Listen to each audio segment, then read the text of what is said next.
Hello again, everybody. I am Douglas Andrews. Welcome back to my YouTube channel.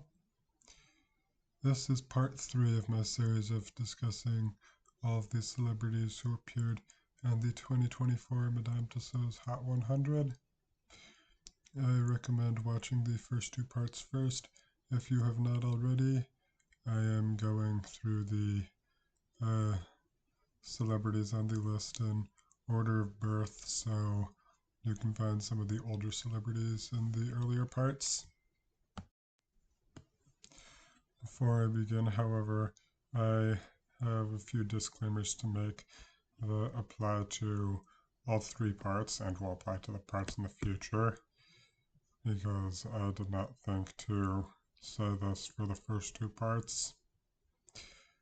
I am doing my best to give an honest assessment of the celebrities in these videos, so sometimes that means discussing controversies, and sometimes it means discussing politics. I know that many of you will disagree with me.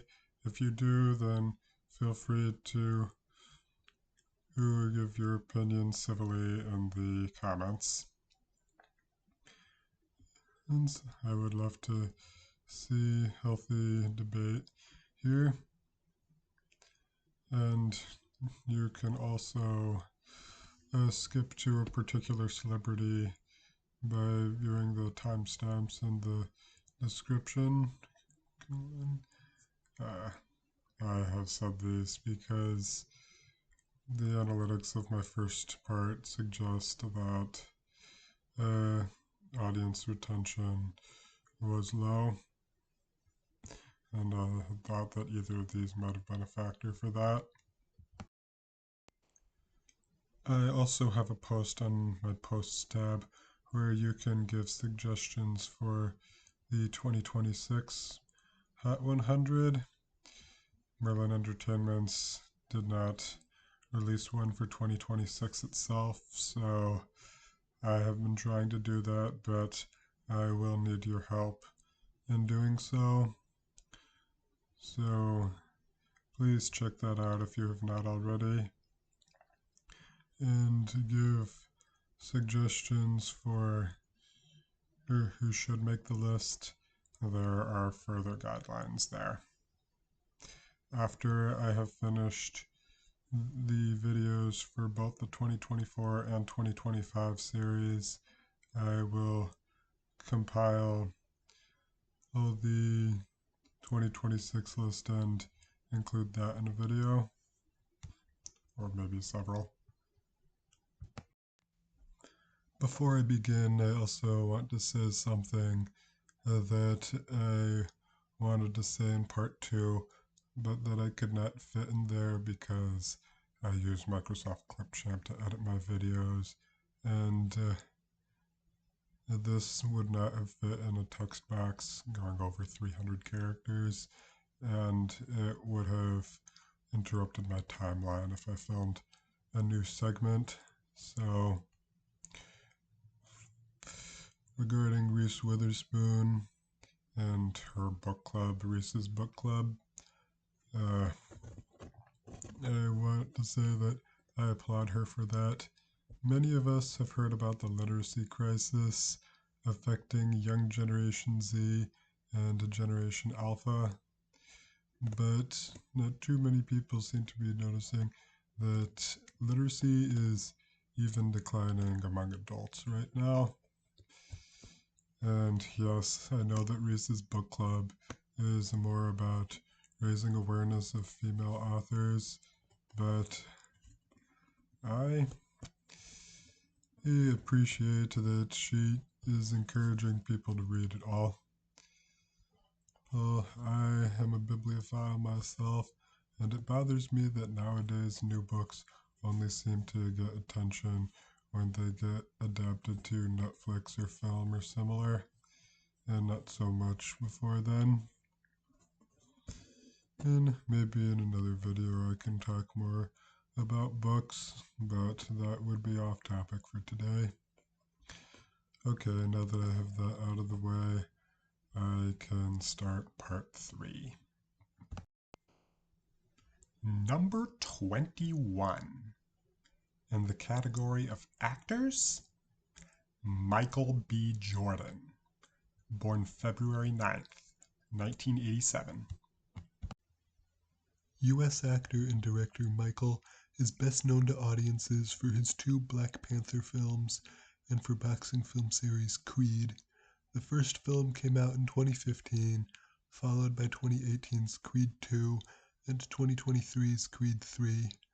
Voted People's Sexiest Man Alive in 2020, his other screen credits include The Wire and Fantastic Four. He is also rumored to be appearing in the upcoming sequel to the Will Smith starring I Am Legend. Yes, Jordan will indeed appear in and even co-produce the sequel to I Am Legend with Smith, although no release date has been announced for it yet. Regardless, I do not know very much about Jordan. I did know about Black Panther when it was new, but I do not remember hearing about him specifically, and I never would have known about Creed if not for the Hot 100.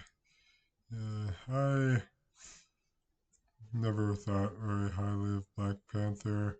I admit that I have not watched it, and it probably did not help that many of the reviews of it that I saw then were tainted by politics.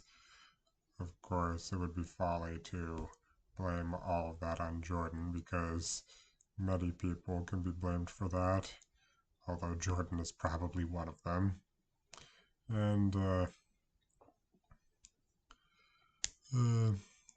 can say the same for the sequel. Either way, there will be a Black Panther 3 in 2028. Creed 4 has also been announced, but no release date has been given for it yet.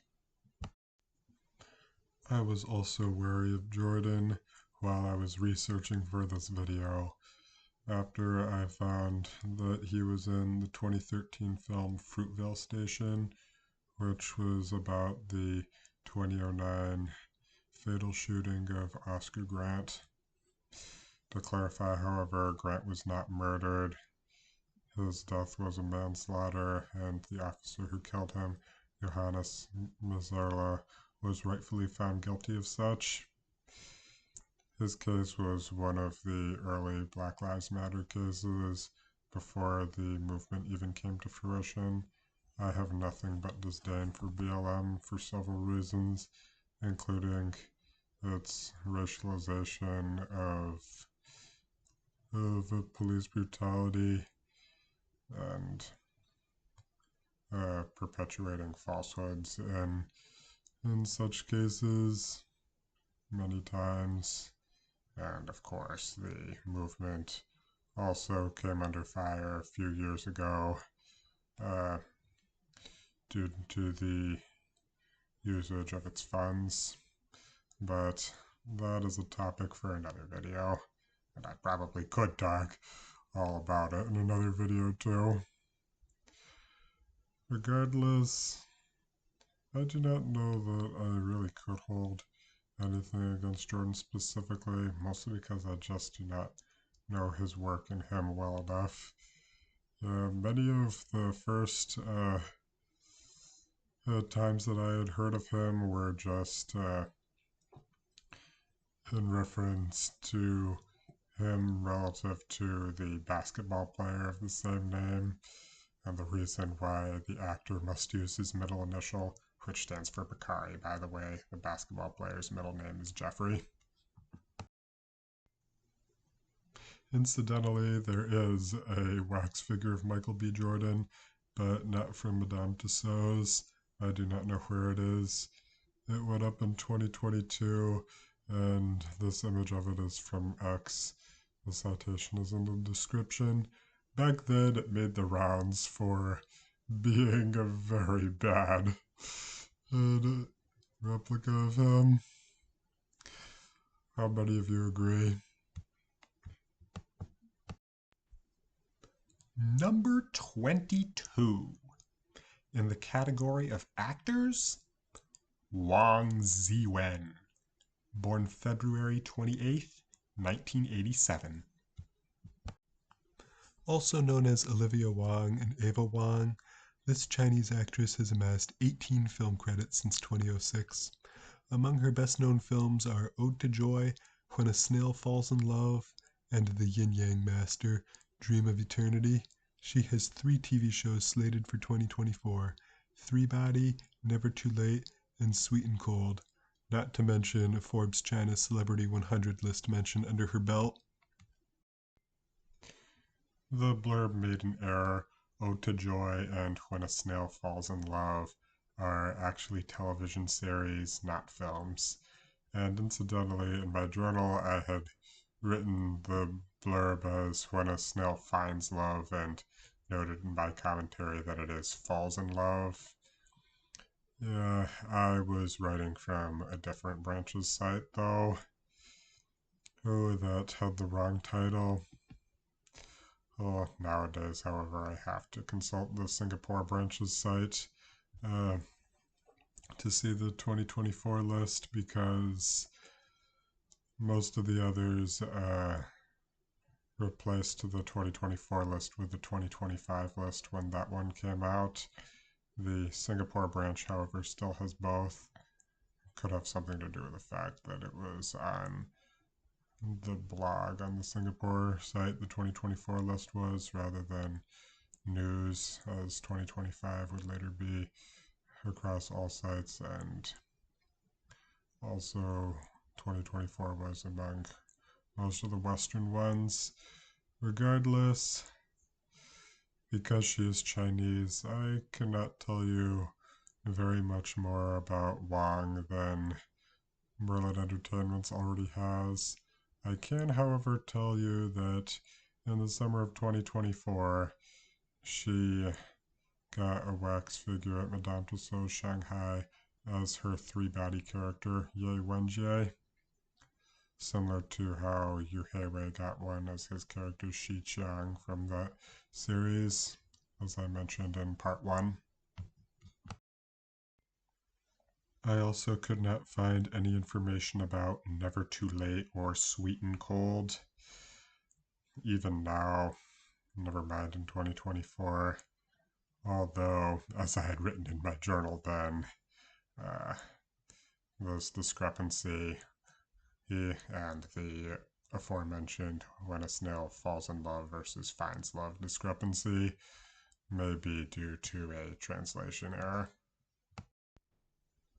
Number 23. In the category of culture, Jonathan Van Ness, born March 28th, 1987. The exuberant star of Queer Eye has captured hearts with an authentic charm, warmth, and genuine care. Open about his troubled past, he has become an inspirational advocate for non-heterosexual and non-cisgender rights and self-love, and has become a beloved cultural figure. Jonathan's memoir, Over the Top, A Raw Journey to Self-Love, was published in October 2019, and in 2022 he released a collection of essays in a book titled Love That Story, Observations from a Gorgeously Queer Life. With a hair care line, popular podcast, and world comedy tours, JVN continues to make a positive impact on popular culture. I need to start this segment with a few disclaimers. First, because I know that some people will complain that I referred to Van Ness in the masculine, even though Madame Tussauds' blurb consistently referred to him as a they. I will never refer to a single entity as a they because it is grammatically incorrect. Just because it has precedent does not mean that it is right, just like Jane Austen was not right when she used literally as an intensifier. Regardless, Van Ness is fine with being called he, she, or they. It actually prefers he. So any complaints in that department will be dismissed in the same fashion as the girl on TikTok who claims to accept any pronouns but gets mad at only being called she. I will grant that his Instagram page does list a they first, as per Wikipedia, although his article did not say that at the time of the list, so maybe Merlin Entertainment's went off that. I also categorically reject the notion that somebody can be non-binary. Van Ness said in a 2019 interview with Out that some days he feels like a man, but then other days he feels like a woman. But in doing so, he made the common mistake of conflating masculinity and femininity with manhood and womanhood. They are related, but they are not the same. You can be a masculine woman or a feminine man. You can be, and most of us are, masculine and feminine to varying degrees, but everybody is either a man or a woman. Not neither, not both, one or the other. If anybody would like to point to further nuances in that field, then I can do so in another video. Also, I did try to keep a straight face while reading Van Ness's blurb, as hard as it was, and you could tell that I could not pull it off. I also made sure not to use Comic Sans for his font because I had done the same with Tan France in Part 2, so I used the Vina Sans font instead.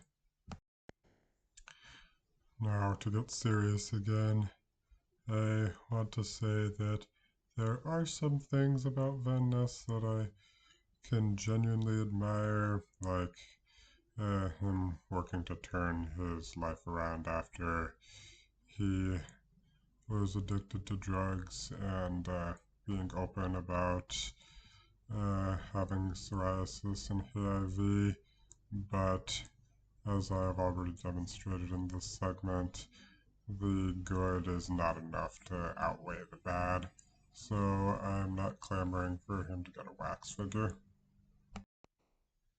Number 24 in the category of culture, Blake Lively, born August 25th, 1987. Former child actress and now movie star, fashion icon, alcoholic drinks entrepreneur, and music video director of best friend Taylor Swift's I Bet You Think About Me, Blake Lively is a woman of many talents. Fans especially love the star for her playful and addictive social media roasts with husband Ryan Reynolds. She's an icon all around. Lively has been a household name for over 20 years by now, at least since 2005's The Sisterhood of the Traveling Pants, so it is a wonder that she does not already have a wax figure. Ryan Reynolds does have a few, however. She did, however, preview the Dare to Check In Halloween suite at Madame Tussauds in New York in 2011. The blurb called Lively an alcoholic drinks entrepreneur, but that is only part of the story because she has also launched a line of non-alcoholic drink mixers called Betty Buzz from 2021, although it shut down in 2025. Yeah, the blurb was likely referring to Betty Booze, her 2023 line of alcoholic canned cocktails. And she herself is a teetotaler and has never used drugs. I can admire her for that. The blurb also alluded to her friendship with Taylor Swift. In addition to directing that music video, she has also directed two others, although not Swift's, and Swift is actually the godmother of her 3 daughters. I'm not a fan of Taylor Swift at all, though, and trust me, I will probably have more to say about her when I get to Travis Kelce in Part 4. When I wrote about the 2024 Hot 100 in my journal in 2024, I had noted a few then recent controversies involving Lively that might inhibit her chances of getting a wax figure, namely when she posted an advertisement for her beverage line mimicking Princess Catherine's family picture after her cancer diagnosis, and when she admitted to giving her son Olin a cake resembling a pair of breasts for his first birthday. neither of those is on her Wikipedia article now, and they certainly have fallen by the wayside in light of a more recent controversy involving her, namely It Ends With Us and Justin Baldoni. I wish that I could tell you about that one, but it is complicated, very complicated. The fact that that controversy itself has a Wikipedia article about it ought to tell you something, and I do not already understand what happened, so I could not possibly describe it here. I'm sorry. I'm so sorry. Yeah. I can also tell you, though, that she came under fire for discussing uh, the film's themes of domestic violence with a lighthearted tone in press interviews. As for why she was in the culture category and not actors, yeah, I cannot tell you. I think that she is still best known as an actress. Number 25. In the category of fashion, Ashley Graham, born October 30th, 1987. Model Ashley was born at a time when the fashion industry was very different and inclusivity was scarce. Fast forward to 2016, and the plus-size model is making her debut on the cover of Sports Illustrated swimsuit issue, walking in top-end fashion shows, and has designers clamoring to dress her. She's an outspoken advocate for body positivity, not only in the fashion sphere, but every walk of life. Recently, Ashley's been seen adding red carpets to her runway background, interviewing celebs at award shows and events. I do not think highly of Graham. The biggest reason is that you may like to know that she actually does not like being called plus size because it still sounds too body shaming for her and prefers to think of it as my size. And I am wary of the plus size discourse to begin with because, yes, there is a legitimate classification of plus size, but all too often, plus size is just used as a euphemism for obese. I do not know whether Graham is obese or overweight because I obviously do not know her weight. That is for her to share at her discretion. But if she is, then it is irresponsible of her to promote such a lifestyle.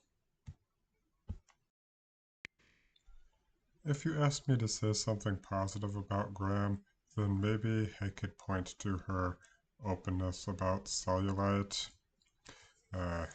Women on Instagram have praised her for that. Note that cellulite can occur in men too. It is just more common in women, although that brings me to a double standard and thus a misgiving of mine with the body positivity movement, namely that it supports women much more than men, and another is that it celebrates being overweight but not being underweight, even though there are health problems associated with both.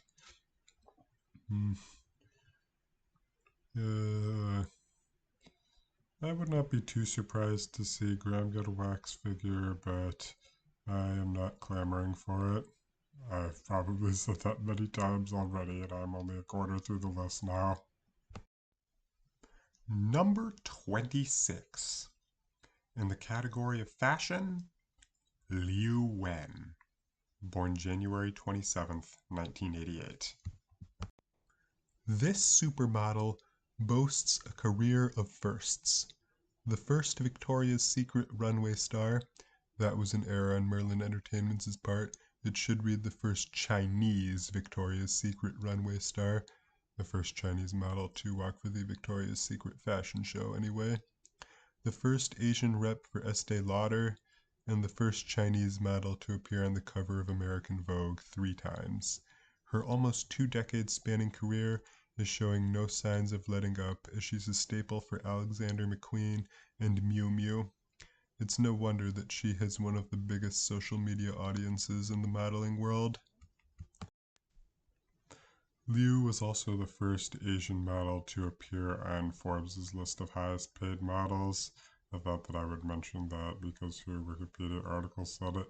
It also said that she was specifically the first East Asian spokesmodel for Estee Lauder. I could not find anything as to whether she was the first Asian Estee Lauder spokesmodel overall or not, as the blurb suggested. Regardless, Liu did not need to be in the Hot 100. She already had a wax figure at Madame Tussauds Beijing, back when Beijing had a Madame Tussauds, on August 4th, 2017, although she did get another at Hong Kong on December 17th, 2024. I cannot say much more about her, although Wikipedia does have more about her than it does most of the Chinese from the Hot 100. Although I did want to touch on one controversy that is in her article and that I had also discussed in my journal in 2024. Namely, in 2018, she posted an image on Instagram captioned Happy Lunar New Year, which drew ire from some of her fellow Chinese for supposedly pandering to other Asian countries and forgetting her Chinese roots. I did not see the big deal when I read about it, and at the time there were many other people, both native and foreign, who did not see the deal either. But ultimately she relented and changed the caption to Happy Chinese New Year. I do not know whether that reflects an anti-CCP or pro-CCP stance, but I just hope that she is anti-CCP. Number 27 in the category of actors, Ana de Armas, born April 30th, 1988. After eye-catching work in 2015's Knock Knock and 2017's Blade Runner 2049, it was murder mystery hit Knives Out that took Cuban and Spanish actress Ana's movie career to the A-list in 2019. She played a Bond girl in 2021's No Time to Die and won an Oscar nomination for channeling Marilyn Monroe in the gritty Netflix biopic Blonde in 2022. With action thriller Ballerina expected in 2024, although ultimately John Wick's Ballerina was delayed to 2025, as well as survival thriller Eden, our eyes will be glued to the screen for Ana. Regarding de Armas's nationality, the blurb did not say this, but she also became an American citizen in 2023, so she is a triple citizen now, and she has resided in Vermont since then. I cannot say much more about de Armas, although I can say from her TV Trips page that she has routinely declined spicy Latina roles because she views it as a stereotype and does not want to be typecast. I do not know how founded her concerns are. Hollywood tends to portray Latinos as brown, but there is much phenotypic diversity among them actually. But in the average American's mind, Latino means mestizo. That leads to the misconception, because she is not mestiza. In any case, she is more than welcome to set her boundaries. Well, I will say that she has had some quite diverse roles, what with being the maid in Knives Out and an AI in Blade Runner 2049 and uh, Marilyn Monroe in Blonde, of course, and her action roles in films like Ballerina too. So, yeah, we would be robbed of quite a bit if she ever did get typecast. That being said, TV Tropes also notes that she has been subject to playing against type at least twice, namely in her role as Belle in Knock Knock, wherein she is a villain and a rapist at that, even though she usually portrays good characters, and her role as Marta in Knives Out, wherein she is a chaste character, even though she usually appears in films for sex appeal. Regardless, I would be fine with seeing her get a wax figure. I doubt that she would get one in character as Marilyn Monroe from Blonde, which is technically not a biopic because it is based on a 2000 novel by Joyce Carol Oates of the same title. Well, a biographical fiction novel. And, but I bring this up because Madame Tussauds has honored both a historical figure and an actor portraying said figure before, what with Empress Elizabeth of Austria and Romy Schneider having wax figures. Number 28 in the category of actors, Zhang Ruoyun, born August 24th, 1988. This year, well, 2024 on the time of the list, Chinese actor Zhang Ruoyun celebrates 20 years in the TV industry, with his biggest shows including Ordinary Greatness and Joy of Life. He also appeared in 2016 action flick Sky on Fire and 2018 drama Nuts, and was most recently seen in 2021 historical film 1921. The release date for his latest film, Evacuate from the 21st Century, is to be announced. In 2020, he won Audience's Choice for Actor at the 30th China TV Golden Eagle Award. That is an error on Merlin Entertainment's part. He was nominated for that award, but he did not win. Wang Yibo did. Evacuate from the 21st Century ultimately debuted in 2024, although it is known as Escape from the 21st Century, rather in English. Zhang also appeared in The Lychee Road in 2025 and in Make Zhanghe Great Again in 2026. I cannot praise 1921 because it is about the founding of the Chinese Communist Party. And incidentally, Zhang also worked with the United Nations in 2022, as I saw in his Chinese Wikipedia article, so I would necessarily be wary of him too. Zhang did not have a wax figure at the time of the list, but got one at Madame Tussauds Shanghai on June 24th, 2025. Number 29 in the category of actors, Zoë Kravitz, born December 1st, 1988. Born to Hollywood royalty, Zoë has her own claim to fame.